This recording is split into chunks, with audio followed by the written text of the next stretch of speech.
Vaccine czar Carlito Galvez and Health Secretary Francisco Duque have laid out the country's vaccination plan in today's Senate hearing. The officials say they aim to start the vaccination program in February. Galvez says negotiations with different pharmaceutical companies have been successful so far, as the government plans to procure millions of doses from various brands. Our main volumes will be coming from gov't with 30 to 40 million doses.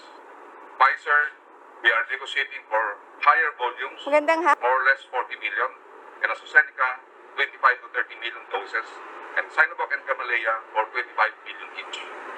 We might be receiving more or less 40 million doses from COVAX for 20 to 30 million people. The main bulk of the vaccines that will be rolled out will be at the third quarter, at fourth quarter of this year. The first batch of vaccinations is slated from the 3rd or 4th week of February. According to Galvez and Duque, the best-case scenario would be if the government inoculates 50 to 70 million Filipinos this year. This with health workers as priority.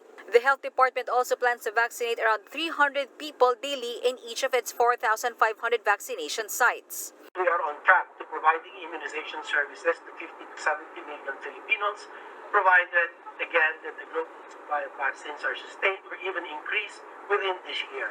Kung kakayanin ng mga manufacturer na atin na enlist, best case scenario ay makakamit natin ang herd immunity po ngayong taon. Galvez admits that they're facing limitations in acquiring shots, as 80% of the global supply have already been pre-procured by rich countries, while the Philippines will have to try their best to get a share from the remaining supplies. We will be able to purchase at least 148 million doses from 7 pharmaceutical companies, with more than 100 million doses has been fully secured for production. With this, the country's vaccination program might be extended to up to 2nd or 3rd quarter of 2022. Despite this, the government is expected to receive fully subsidized Pfizer and Sinovac vaccines through the COVAX facility this February.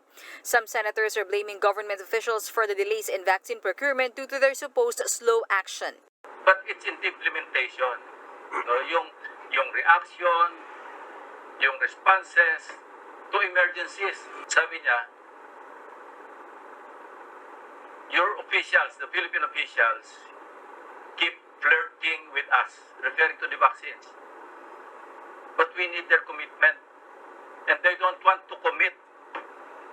So the allocations, yung stocks na dapat naka-allocate sa Pilipinas, sabi niya, pag hindi kayo kumilos, we'll just give it to other countries. But Galvez insists we are on time. He says countries may have secured first their orders since they have money to pay immediately. As for the approval of emergency use authorization, the Food and Drug Administration says their decision on Pfizer's application will be out this week, while Moderna's will be by mid-January.